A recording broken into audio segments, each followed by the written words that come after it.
Welcome to the Cryptosphere. This is Cryptogenic coming at you. Today is Thursday, March 4th, and I simply want to do a quick update on what's going on with Bitcoin right now, because as goes Bitcoin, as goes the market right now. The coupling effect between Bitcoin and all of the altcoins is still in full effect, and so if Bitcoin falls, it's going to take the altcoins with it, and if Bitcoin rises, it's going to take the altcoins with it. Now, looking at Bitcoin on this chart right here, I'm still seeing that we've broken bearish out of an ascending broadening wedge. This ascending broadening wedge has not been invalidated because we are still beneath it. That doesn't mean that we will not validate it. We can possibly validate it, or it doesn't mean that we cannot invalidate it. We can possibly invalidate it, or we can be heading down to lower levels. And so I want to just take a look at this chart to see what the chart might tell us about which direction Bitcoin might go.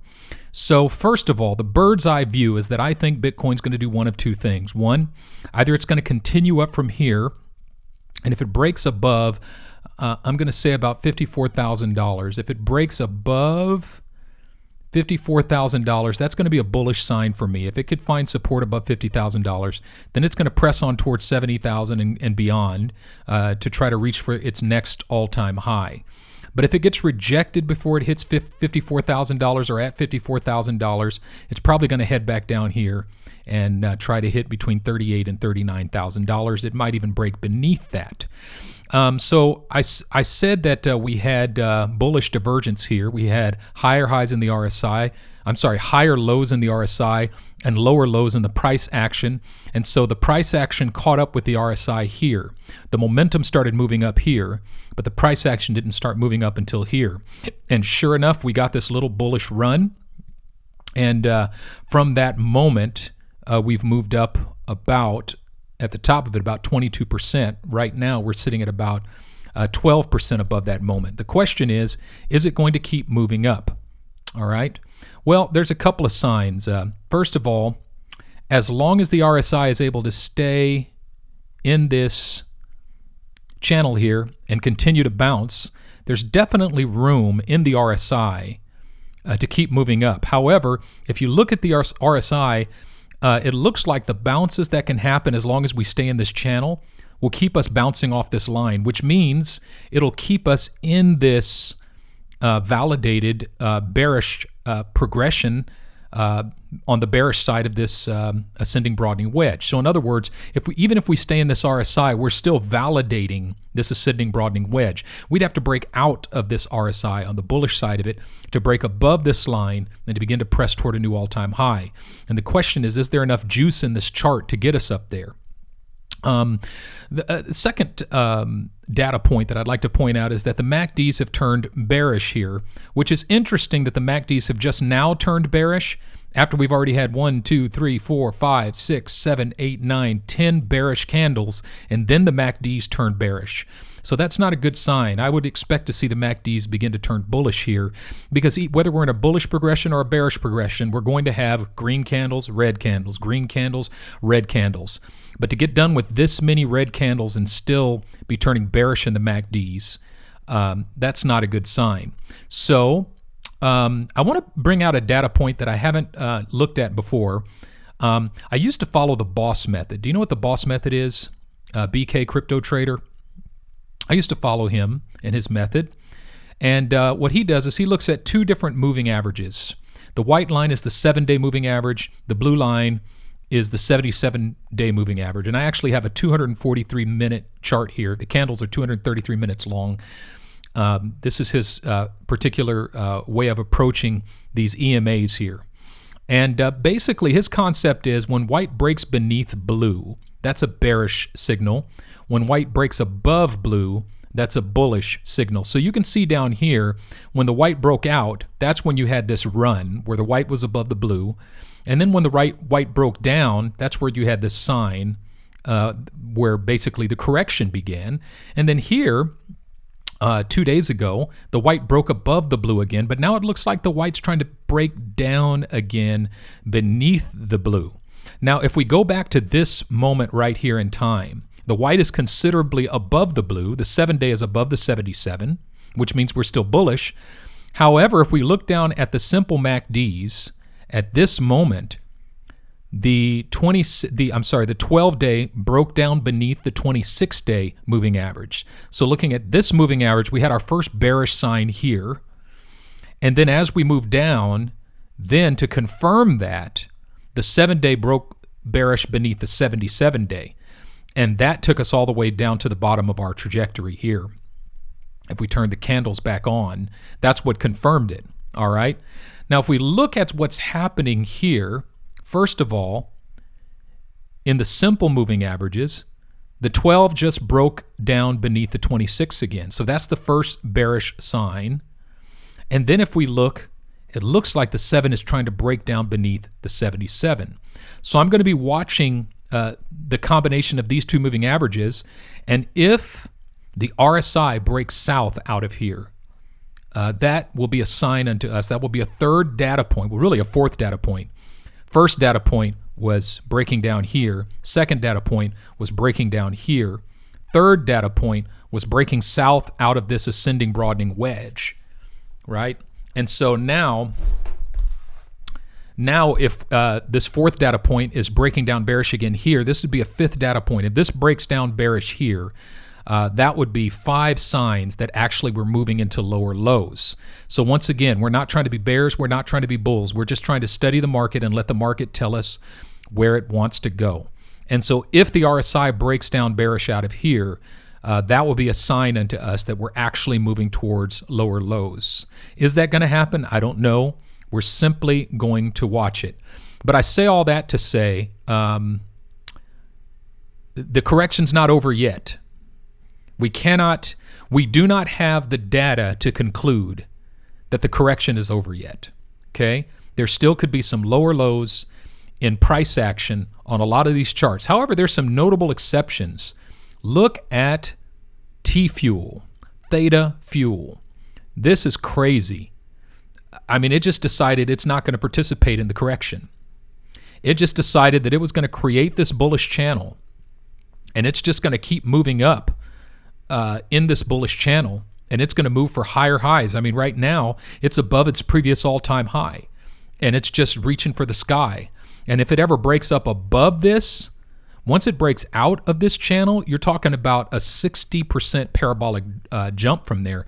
And so I'd actually have to move this, because when I set this, it was last night, but it's already beyond that. And so if I take this, if I extend this a little further and extend this a little further, if we break out here, let's say, and we got to go 60% up from there, 60.9%, somewhere around there, this moves this target up to about 28 cents. So I'm very bullish on Theta Fuel. TFuel I'm very bullish on. I mean, my target is 93 cents for this year. And so, I mean, it's a beast. It's doing really well.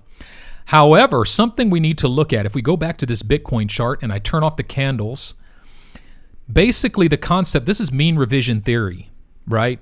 This moving average, this 77-day moving average, the price action is always going to come back and check in with it. No matter how high this goes, it's got to come back and check in. It doesn't always have to break, it doesn't always have to break down severely bullish or bearish beneath it, but it has to at least check in. The price action will always come back and check in with this moving average, right? So if you look at TFuel, it's substantially above the moving average. At some point, it's going to have to break down and check in with that moving average.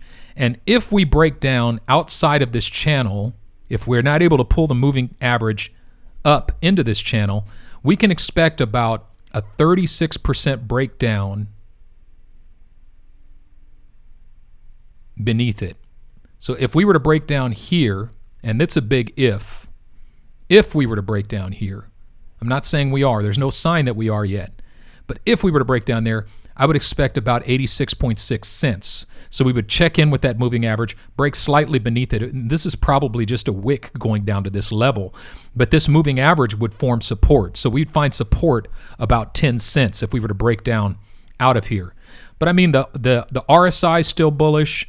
The MACDs are still bullish. There's no sign that we're breaking down out of here anytime soon. Of course, it could happen quickly, but I'm just not seeing signs that it's happening anytime soon. And then, of course, Theta Token itself. I mean, dang, we don't need to look at anything other than the weekly chart for this. I mean, I charted these, this target that I set for it back over here. I'm sorry, over here when it broke out above this point here. Once it broke over 29 cents, I set a target of $2.60, and we killed that target. We broke above that target. It's at $4.30, right? $4.32 right now. And $2.60 is support. And actually, we could say this is clear support at $3.57. So even if it were to break down, I don't see it going beneath $3.50, $3.57. Theta Token is super strong. It's not a buy for me anymore because my target is $20. It could easily blow this $20 target out of the water this year. Theta Token is exceedingly strong. And then one more I'll look at that I think is exceedingly strong, but there's a lot of negative talk about. People are saying EOS is dead. It's dead in the water. I don't believe that. I don't think that's the case. I think there's some things happening behind the scenes for EOS, and I think EOS is going to come roaring back. And so I have a target of $62 this year. 2021 prediction for EOS is $62, right? That's my prediction. That's what I see. I think in this next run, I think it's going to easily break $8 to $13. So, yeah, I've got high hopes for EOS. I mean, its all-time high is $23. So I think we're easily going to be revisiting our all-time highs. Yeah, so with that being said, going back to this BTC chart, I think we just kind of have to wait and see which direction Bitcoin goes, because the direction that Bitcoin goes, the market is going to follow it. It can either go up here and get rejected at 54,000 and then break down, or it can just break down from here, which is a possibility looking at the first bearish sign here, and we're still in this bearish sign here. And then it looks like this moving average wants to break down beneath that one. We'll see if it does or not, or if it bounces. So the first possibility is it gets rejected at 54,000 and comes down. Second possibility just comes down from here. Third possibility is it suddenly turns bullish, breaks up above 54,000 and creates support there, finds support at 54,000, and then presses on toward a higher all-time high. I don't know which one of those is going to happen, but if you ask me what I think is most likely, in my opinion, which is not financial advice because I'm not a financial advisor, my opinion is either one or two. It's either going to break down from here, or it's going to go back up and bounce off 54,000 and get rejected and come down. But I sincerely expect us to come back down into this region. I just haven't, I mean, until we invalidate this ascending broadening wedge, I still have to see that as a strong possibility. All right, listen, I'm going to say one more thing. I'm going to shamelessly plug my Patreon here and invite you to join us. Why? Because this is a great moment to join us, especially in the trading, which is level 2 or the gold level of my Patreon, where we're trading together. Listen, I have this whole methodology, and I'll just give it to you for free real quick. But basically, we're forming a foundational position in LTC BTC. And the reason we're doing that is because I'm finding that it is the least volatile tradable asset, which means that we have a level of safety in creating a leveraged position here that we don't have in other assets. And so what we're actually doing is creating a leveraged position in LTC BTC that's just waiting for the bull run to come. And when that bull run comes, this foundation, this leveraged foundation, is going to provide for us the launch pad we need, the springboard that we need to really make exponential profits in this market. And so we do this in my Patreon trading group. Join the gold level. I will show you how to set everything up and how to create your positions. There's a great community there. There's a private Slack group that we use there. And there's also a premium Telegram group there. And so, this is the time. And the reason why I'm pushing this now and saying this is the time now is because we have a window. It looks like we've broken bearish out of this ascending broadening wedge, which was expected. I just didn't know that it would be this early. But we've broken bearish out of here, and it looks like we're going to revisit this area here between 3,700 and 3,564. And it's critical for us to build our foundational position down here, because once things get started and things double and triple, if we get up here to the 5,000 mark, once the altcoin season gets started, you're not going to be able to build as sizable a position as you're able to do now. You're missing out on some great profit if you wait. So if you're thinking about joining the trading group, I would recommend checking out my Patreon today, jumping in the trade group, and preparing yourself to set your foundation here. And we're going to see exponential profits as we move forward. You could also join the trader level here on YouTube. I'm thinking about shutting that one down and trying to move everybody over to Patreon, however, simply because, number one, I'm trying to communicate to two different groups of people on two different platforms.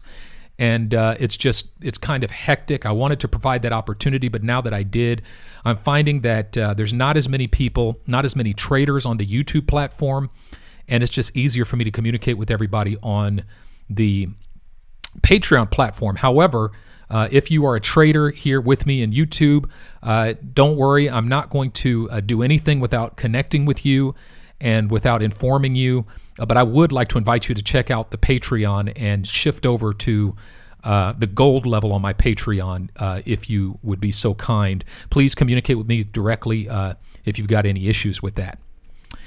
But the hodler level here on YouTube, that's the one for hodlers. It's the perfect place for you, because I'm going to be posting videos like, for instance, less than 24 hours from now, I'm posting a new video in which I'm going through every asset in my portfolio, and I'm revising the charts for all of them and showing you what I see. So this is a great time to be a hodler here on my YouTube channel. And if you're thinking about doing that, it's a great opportunity, a great time to do that.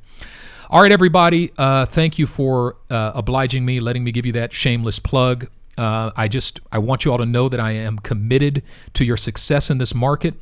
I hope and pray that you all profit greatly, and above all, that you would sleep in peace every night, wake in joy every morning, and walk in love every day. With that being said, this is Cryptogenic signing out.